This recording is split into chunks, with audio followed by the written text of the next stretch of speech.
ॐ श्रीगणेशाय नमः। নমস্কাৰ তাৰা চিতাৰা পণ্ডিত জ্যোতিষ চেনেলৰ আজিৰ ৰাশিফল অনুষ্ঠানলৈ আপোনালোক সকলোকে স্বাগতম জনাইছোঁ। গ্ৰহৰ অৱস্থানে আমাৰ জীৱনত কি প্ৰভাৱ পেলাব সেয়া জনাৰ আগতে আহক আজিৰ পবিত্ৰ পঞ্চাঙৰ ওপৰত চকু ফুৰাওঁ। কিন্তু তাৰ আগতে আমাৰ এই আধ্যাত্মিক পৰিয়ালৰ অংশ হ'বলৈ চেনেলটো ছাবস্ক্ৰাইব কৰিবলৈ আৰু ভিডিঅ'টো লাইক কৰিবলৈ নাপাহৰিব। লগতে কমেণ্টত জয় শ্ৰীৰাম বা আপোনাৰ মনৰ কথা নিশ্চয় লিখিব। আজি সোমবাৰ ২০২৬ চনৰ ৬ জুলাই, আজি জ্যেষ্ঠ মাহৰ কৃষ্ণ পক্ষৰ ষষ্ঠী তিথি। ষষ্ঠী তিথিয়ে কৰ্মশক্তি আৰু বিজয় প্ৰাপ্তিত সহায় কৰে। আজি পূৰ্ব ভদ্ৰপদ নক্ষত্ৰ, যিয়ে মনলৈ শান্তি কঢ়িয়াই আনে। আবেলি ৩:৫১লৈকে সৌভাগ্য যোগ থাকিব, যিয়ে জীৱনত সুখ আৰু সমৃদ্ধি আনে। আজি সূৰ্যোদয় ৰাতিপুৱা ৫:৪৬ আৰু সূৰ্যাস্ত সন্ধিয়া ৭:১৭ হ'ব। ৰাতিপুৱা ৭:২৮ পৰা ৯:০৯লৈকে ৰাহুকাল থাকিব। এই অশুভ সময়ত কোনো গুৰুত্বপূৰ্ণ কাম নকৰিব। আৰু আজিৰ আটাইতকৈ শুভ অভিজিত মুহূৰ্ত দুপৰীয়া ১২:০৫ পৰা ১২:৫৯লৈকে থাকিব।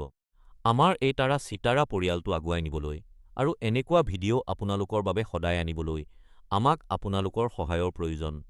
স্ক্ৰীনত দেখা QR কোডটোত আপুনি নিজৰ ইচ্ছা অনুসৰি সৰু বৰঙণি আগবঢ়াই আমাক সহায় কৰিব পাৰে। আপোনাৰ সৰু সহায়ো আমাৰ বাবে অতি মূল্যৱান। এইটো কোনো বাধ্যতামূলক নহয়। যদি আপুনি সহায় কৰিব নোৱাৰে, তেন্তে আপোনালোকৰ মৰম আৰু আশীৰ্বাদেই আমাৰ বাবে যথেষ্ট।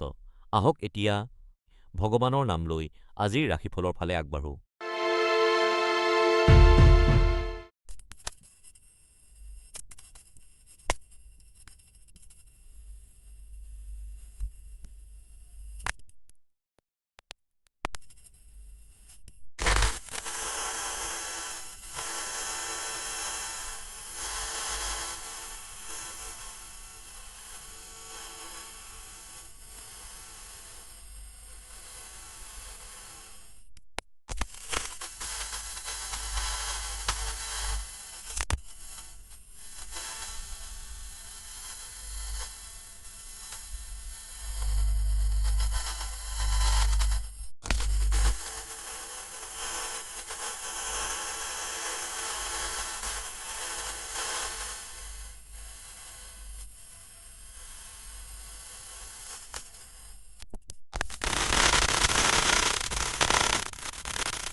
মেষ ৰাশিৰ ব্যক্তিসকল আজি চন্দ্ৰমীন ৰাশিত অৱস্থান কৰিছে।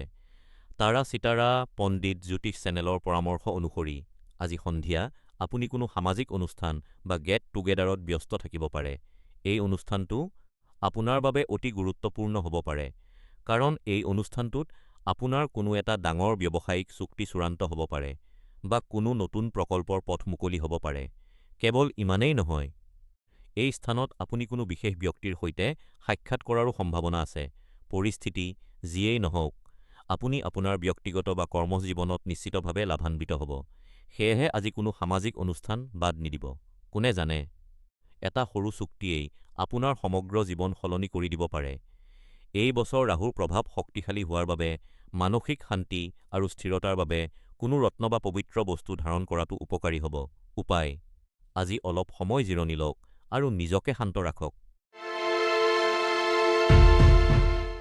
প্ৰিয় মিথুন ৰাশিৰ জাতকসকল, আপোনালোকৰ বাবে এক উজ্জ্বল ভৱিষ্যত অপেক্ষা কৰি আছে, য'ত নতুন আৰম্ভণি আৰু বহুতো সম্ভাৱনা লুকাই আছে। আপোনাৰ জীৱনত ভাগ্যৰ সহায়ত এক ইতিবাচক পৰিৱৰ্তন অহাৰ সম্পূৰ্ণ সম্ভাৱনা আছে। কোনো অচিনাকি ব্যক্তি বা আপোনাৰ ঘনিষ্ঠ কোনোবাই আপোনাক এনে এটা বিষয়ত পথ প্ৰদৰ্শন কৰিব পাৰে, যিটো আপুনি নিজে বুজি পোৱাত অসুবিধা পাইছিল। যদি সেই ব্যক্তিজন আপোনাতকৈ জ্যেষ্ঠ হয়, তেন্তে আপোনাৰ মনৰ দ্বিধা আৰু সমস্যাবোৰ তেওঁৰ আগত মুকলিকৈ কওক, কাৰণ ইয়াৰ পৰা আপোনাৰেই লাভ হ'ব। তেওঁলোকৰ উদ্দেশ্যক লৈ সন্দেহ নকৰিব, তেওঁলোকে আপোনাৰ ভালহে বিচাৰে। তাৰা চিতাৰা পণ্ডিত জ্যোতিষ চেনেলৰ পৰামৰ্শ অনুসৰি ব্ৰহ্মাণ্ডৰ পৰা ইতিবাচক শক্তি লাভ কৰিবলৈ আজি আপুনি সেউজীয়া ৰঙৰ পোছাক পিন্ধিব লাগে। আজি দুপৰীয়া ৩ পৰা ৪ সময়খিনি আপোনাৰ বাবে অতি আদৰ্শ। বৃহস্পতি গ্ৰহৰ প্ৰভাৱত ২০২৬ চনত ডাঙৰ সফলতা অৰ্জন কৰাৰ সম্ভাৱনা আছে। সেয়েহে আপোনাৰ স্থানত কোনো পবিত্ৰ বস্তু বা ৰত্ন ৰাখিলে স্থিৰ সমৃদ্ধি আকৰ্ষণ কৰাত সহায় হ'ব। প্ৰতিকাৰ: মানসিক স্পষ্টতাৰ বাবে ধ্যান কৰক। মোৰ কৰ্কট ৰাশিৰ জাতক-জাতিকাসকল, মীন ৰাশিত চন্দ্ৰৰ অৱস্থানৰ বাবে আজি আপোনাৰ মনত কিছু আৱেগিক অস্থিৰতা আহিব পাৰে, যিয়ে আপোনাক অলপ বিৰক্ত কৰিব পাৰে। যদি পৰিয়ালৰ কোনো সদস্যই আপোনাক হতাশ কৰে, তেন্তে আপুনি তেওঁলোকক কঠোৰভাৱে সমালোচনা কৰিবলৈ বিচাৰিব পাৰে। কিন্তু তাৰা-চিতাৰা পণ্ডিত জ্যোতিষ চেনেলৰ বিশেষজ্ঞসকলৰ মতে, এনে আচৰণ পৰিহাৰ কৰি শান্তভাৱে আৰু ফলপ্ৰসূভাৱে আপোনাৰ অনুভৱবোৰ তেওঁলোকৰ আগত প্ৰকাশ কৰাটোৱে সম্পৰ্ক উন্নত কৰিব। এনে আলোচনাৰ জৰিয়তেহে ভুলবোৰৰ উপলব্ধি হয়, যিটো কঠোৰ শব্দৰ ব্যৱহাৰৰ দ্বাৰা সম্ভৱ নহয়। আজি দুপৰীয়া ৪:৩০ বজাৰ আগৰ সময়খিনি আপোনাৰ বাবে অতি শুভ। আজি ৰঙা ৰং আপোনাৰ বাবে ভাগ্যশালী হ'ব। এই বছৰ বৃহস্পতি গ্ৰহৰ প্ৰভাৱত এক নিৰাময় প্ৰক্ৰিয়া সক্ৰিয় হৈ থকাৰ বাবে ধ্যান আৰু সঠিক পথ প্ৰদৰ্শনে আপোনাৰ মন শান্ত কৰি সঠিক সিদ্ধান্ত লোৱাত সহায় কৰিব। উপায়: আজি পুৰণি বন্ধুসকলৰ সৈতে লগ কৰক বা কথা পাতক। মেষ ৰাশিৰ দৰে সিংহ ৰাশিৰ ব্যক্তিসকল, মীন ৰাশিত চন্দ্ৰৰ অৱস্থানে আপোনাৰ জীৱনলৈ এক নতুন আশা আৰু ইতিবাচকতা কঢ়িয়াই আনিছে। এই শক্তিৰ ফলত আপুনি আপোনাৰ জীৱনশৈলীত ইতিবাচক পৰিৱৰ্তন আনিবলৈ অধিক সক্ষম হ'ব। মনত ৰাখিব, সমস্যাবোৰক আওকাণ কৰিলে বা লুকুৱাই ৰাখিলে সেইবোৰ সমাধান নহয়। জীৱনৰ প্ৰত্যাহ্বানবোৰক নিজৰ শক্তি হিচাপে গ্ৰহণ কৰক আৰু সঠিক দিশত আগবাঢ়ক। তাৰা-চিতাৰা পণ্ডিত জ্যোতিষ চেনেলৰ মতে, এতিয়া সময় আহিছে আপোনাৰ অসন্তুষ্টিবোৰক আঁতৰাই কামত লগোৱাৰ। আজি দুপৰীয়া ৪:২০ পৰা সন্ধিয়া ৬ বজালৈ সময়ছোৱা আপোনাৰ বাবে আটাইতকৈ সফল হ'ব, গতিকে আপোনাৰ কামবোৰ সেই অনুসৰি পৰিকল্পনা কৰক। আজি হালধীয়া ৰংটো আপোনাৰ বাবে অতি ভাগ্যশালী হ'ব। এই বছৰ ৰাহুৱে আপোনাৰ সম্পৰ্কবোৰত প্ৰভাৱ পেলাই থকাৰ বাবে আপোনাৰ শক্তি সুৰক্ষিত কৰিবলৈ আৰু মনোযোগ বৃদ্ধি কৰিবলৈ কোনো পবিত্ৰ বস্তু বা ৰত্ন ধাৰণ কৰক। উপায়: আজি এখন ভাল কিতাপ পঢ়ক। প্ৰিয় কন্যা ৰাশিৰ জাতক-জাতিকা, প্ৰেমৰ ক্ষেত্ৰত আজিৰ দিনটো আপোনাৰ বাবে অতি শুভ। মীন ৰাশিত চন্দ্ৰৰ অৱস্থানৰ বাবে আজি কোনো সামাজিক অনুষ্ঠানত অংশগ্ৰহণ কৰাটো আপোনাৰ বাবে অতি ভাগ্যৱান হ'ব। এই অনুষ্ঠানবোৰত আপুনি আপোনাৰ জীৱনসংগী বিচাৰি পাব পাৰে। যদি কোনো ব্যক্তিৰ সান্নিধ্যই আপোনাক আনন্দ দিয়ে, তেন্তে দ্বিধাবোধ নকৰাকৈ আগবাঢ়ি যাওক। তাৰা-চিতাৰা পণ্ডিত জ্যোতিষী চেনেলৰ দৈনিক ৰাশিফল অনুসৰি এই সম্পৰ্কটোৰ বাবে আপুনি কৰা সকলো প্ৰচেষ্টাৰ ইতিবাচক প্ৰভাৱ পৰিব। সপ্তাহৰ শেষৰ ফালে আপোনাৰ প্ৰিয়জনৰ সৈতে কিছু গুণগত সময় কটাওক। এটা সৰু ভ্ৰমণো আপোনাৰ বাবে ফলপ্ৰসূ হ'ব পাৰে। যিকোনো গুৰুত্বপূৰ্ণ কাম আবেলি ৫ বজাৰ পৰা ৬ বজাৰ ভিতৰত পৰিকল্পনা কৰক। মুগা ৰংটো আজি আপোনাৰ বাবে ভাগ্যশালী। এই বছৰ শনিৰ প্ৰভাৱ বেছি হোৱাৰ বাবে ইয়াক হ্ৰাস কৰিবলৈ কোনো ৰত্ন বা বিশেষ বস্তু পৰিধান কৰাটো উপকাৰী হ'ব। উপায়: আজি এটা নতুন চখ বা হবি আৰম্ভ কৰিবলৈ চেষ্টা কৰক। মেষ ৰাশিৰ পৰা তুলা ৰাশিৰ জাতকসকল, মীন ৰাশিত চন্দ্ৰৰ অৱস্থানে আজি আপোনাৰ চিন্তাধাৰাত স্পষ্টতা আনিব। ই আপোনাক সফলতাৰ দিশে আগুৱাই লৈ যাব, কাৰণ গুৰুতৰ সমস্যাবোৰৰ সমাধান এতিয়া আপোনাৰ বাবে অতি সহজ হৈ পৰিব। কৰ্মক্ষেত্ৰত আপুনি অনুভৱ কৰা অস্থিৰতা আজি দূৰ হ'ব। তাৰা-চিতাৰা পণ্ডিত জ্যোতিষ চেনেলৰ মতে, ব্যক্তিগত সমস্যাবোৰ সমাধান কৰিবলৈ আৰু ঘৰত শান্তি আৰু সম্প্ৰীতি বজাই ৰাখিবলৈ এয়া এক উত্তম সময়। আপোনাৰ ভাগ্য উন্নত কৰিবলৈ আজি ৰঙা ৰঙৰ পোছাক পৰিধান কৰক। আজি দুপৰীয়া ৩ বজাৰ পৰা ৪ বজাৰ সময়খিনি আপোনাৰ বাবে অতি ফলপ্ৰসূ হ'ব, গতিকে আপোনাৰ গুৰুত্বপূৰ্ণ কামবোৰ এই সময়ত সম্পূৰ্ণ কৰিবলৈ পৰিকল্পনা কৰক। ২০২৬ চনত শনি গ্ৰহৰ প্ৰবল শক্তিক স্থিৰ কৰিবলৈ কোনো ৰত্ন বা যন্ত্ৰ ব্যৱহাৰ কৰক। উপায়: নিয়মীয়াকৈ ব্যায়াম কৰক। মৰমৰ বৃশ্চিক ৰাশিৰ ব্যক্তিসকল, মীন ৰাশিত চন্দ্ৰৰ পৰিভ্ৰমণে আপোনাক জীৱনটো উন্নত কৰিবলৈ উৎসাহিত কৰিছে। এই পৰিভ্ৰমণে আপোনাৰ ব্যক্তিগত বা কৰ্মজীৱনত ইতিবাচক পৰিৱৰ্তন আনিবলৈ আপোনাৰ ইচ্ছাশক্তি বৃদ্ধি কৰে। আপোনাৰ চাৰিওফালে বহুতো ঘটনা ঘটি থকাৰ বাবে আপুনি অলপ বিভ্ৰান্ত অনুভৱ কৰিব পাৰে।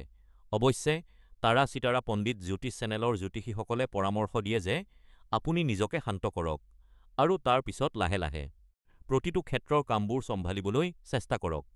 নীলা ৰঙৰ যিকোনো বস্তু পৰিধান কৰিলে আপুনি সৌভাগ্য আৰু ইতিবাচক শক্তি লাভ কৰিব।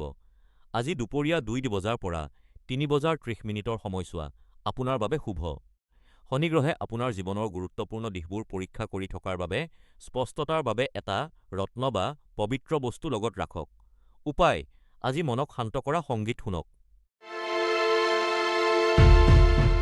মৰমৰ ধনু ৰাশিৰ জাতক জাতিকাসকল, মীন ৰাশিত চন্দ্ৰৰ অৱস্থানৰ বাবে আপোনালোকৰ বহুতোৰ বাবে আজিৰ দিনটো অতি শুভ হ'ব। তাৰা চিতাৰা পত্নীত জ্যোতিষ চেনেলৰ জ্যোতিষীসকলৰ পৰামৰ্শ অনুসৰি আপোনাৰ দিনটো এটা ইতিবাচক চিন্তাৰে আৰম্ভ কৰক আৰু কৰ্মক্ষেত্ৰত সহকৰ্মী বা পৰিয়ালৰ সদস্যৰ সৈতে থকা যিকোনো পুৰণি বিবাদ বা মতভেদ আজিৰ দিনটোতে সমাধান কৰি লওক। কোনো কৰ্মশালা বা আলোচনা চক্ৰৰ সফলতা আপোনাৰ কেৰিয়াৰৰ বাবে এক ডাঙৰ সুযোগ হ'ব পাৰে, গতিকে তাৰ বাবে সম্পূৰ্ণ প্ৰস্তুতি চলাই ৰাখক। আজি নতুন লোকৰ সৈতে সংযোগ স্থাপন কৰাত গুৰুত্ব দিয়ক, কাৰণ ই আপোনাৰ কেৰিয়াৰৰ বাবে এক ভাল পদক্ষেপ হ'ব পাৰে। আজি সেউজীয়া ৰঙৰ পোছাক পৰিধান কৰাৰ পৰা বিৰত থাকক। বিয়লি ৪:৩০ বজাৰ পৰা পাছৰ সময়খিনি আপোনাৰ বাবে অতি আশাব্যঞ্জক। এই বছৰ বৃহস্পতি গ্ৰহৰ শুভ প্ৰভাৱ আপোনাৰ ওপৰত অধিক আছে, সেয়েহে নতুন সুযোগক আদৰিবলৈ কোনো পবিত্ৰ বস্তু লগত ৰাখক বা শুভ ৰত্ন পৰিধান কৰক। উপায়: আজি কৃতজ্ঞতা প্ৰকাশ কৰাৰ অভ্যাস কৰক। মকৰ ৰাশিৰ জাতক জাতিকাসকল, আজি চন্দ্ৰ মীন ৰাশিত অৱস্থান কৰিছে, যাৰ ফলত আপুনি আনক সহায় কৰি এক বিশেষ মানসিক তৃপ্তি লাভ কৰিব। তাৰা চিতাৰা পণ্ডিত জ্যোতিষ চেনেলৰ জ্যোতিষীসকলৰ মতে আজি আপোনাৰ অধিকাংশ সময় পুৰণি সম্পৰ্কবোৰ শক্তিশালী কৰাত আৰু নতুন লোকৰ সৈতে পৰিচয় গঢ়ি তোলাত অতিবাহিত হ'ব।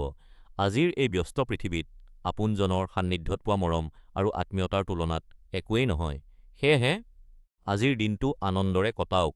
ৰাহুৰ প্ৰবল প্ৰভাৱৰ বাবে নেতিবাচক শক্তি আঁতৰাবলৈ কোনো পবিত্ৰ বস্তু বা ৰত্ন ব্যৱহাৰ কৰাটো উপকাৰী হ'ব।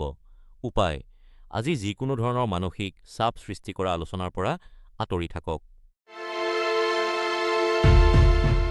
মৰমৰ কুম্ভ ৰাশিৰ ব্যক্তিসকল, মীন ৰাশিত চন্দ্ৰৰ অৱস্থানৰ বাবে আজি আপুনি অলপ হতাশ বা বিচলিত অনুভৱ কৰিব পাৰে। আপোনাৰ জীৱনৰ কিছুমান দিশ আপোনাৰ সপোনৰ সৈতে খাপ খোৱা নাই বুলি আপুনি অনুভৱ কৰিব পাৰে। সপোন দেখাটো ভাল কথা, কিন্তু সেইবোৰ কেনেকৈ বাস্তৱত পৰিণত কৰিব পাৰি তাৰ ওপৰত গুৰুত্ব দিয়াটোও প্ৰয়োজন। তাৰা চিতাৰা পণ্ডিত জ্যোতিষ চেনেলৰ মতে, যদি আপুনি পৰিকল্পিতভাৱে কাম কৰে আৰু সফলতাৰ বাবে চেষ্টা চলাই যায়, তেন্তে আপুনি যি বিচাৰে সেয়া অৰ্জন কৰিব পাৰিব। আপোনাৰ আত্মবিশ্বাসৰ অভাৱৰ বাহিৰে আপোনাক বাধা দিব পৰা একো নাই। নিজৰ মাজত আত্মবিশ্বাস জগাই তুলিবলৈ আজি বেঙুনীয়া ৰঙৰ পোছাক পৰিধান কৰক। যিকোনো গুৰুত্বপূৰ্ণ কামৰ বাবে আজি বিয়লি ৪ বজাৰ পৰা ৫ বজাৰ সময়ছোৱা অতি উত্তম। আপোনাৰ দীৰ্ঘম্যাদী প্ৰচেষ্টাত শনি গ্ৰহৰ প্ৰভাৱ থকাৰ বাবে নিষ্ঠা বৃদ্ধি কৰিবলৈ ধ্যান বা ধৰ্মীয় উপায় অৱলম্বন কৰক। উপায়: পৰিয়ালৰ সৈতে সময় কটাওক। মীন ৰাশিৰ জাতক জাতিকাসকল, আজি অলপ সাৱধানতা অৱলম্বন কৰিব। মীন ৰাশিত চন্দ্ৰৰ অৱস্থানৰ বাবে আজি আপোনাৰ খৰচ বৃদ্ধি পাব পাৰে, যাৰ ফলত আপুনি অলপ চিন্তিত হ'ব পাৰে। কোনো জৰুৰীকালীন বা অপ্ৰত্যাশিত পৰিস্থিতিৰ বাবে আপুনি প্ৰয়োজনতকৈ অধিক ধন খৰচ কৰিবলগীয়া হ'ব পাৰে। কিন্তু চিন্তা নকৰিব, কাৰণ আপোনাৰ উপাৰ্জন বৃদ্ধি পোৱাৰ শক্তিশালী সম্ভাৱনা আছে। আৰ্থিক চাপ কমাবলৈ আজি এটা সঠিক বাজেট প্ৰস্তুত কৰক আৰু প্ৰয়োজনীয় কামবোৰ সম্পূৰ্ণ কৰক। তাৰা চিতাৰা পণ্ডিত জ্যোতিষ চেনেলৰ মতে, আজি আপোনাৰ বাবে বিয়লি ৪ বজাৰ পৰা সন্ধিয়া ৬ বজালৈ সময়খিনি অতি শুভ। আজি গুলপীয়া ৰঙৰ পোছাক পৰিধান কৰাটো আপোনাৰ বাবে অতি ভাগ্যশালী হ'ব। এই বছৰ শনি গ্ৰহৰ পৰিৱৰ্তনশীল শক্তিয়ে আপোনাৰ ওপৰত প্ৰভাৱ পেলাইছে, সেয়ে জীৱনত ভাৰসাম্য ৰক্ষা কৰিবলৈ কোনো বিশেষ ৰত্ন বা বস্তু লগত ৰাখিব। উপায়: আজি ঘৰতে স্বাস্থ্যকৰ আহাৰ ৰান্ধক।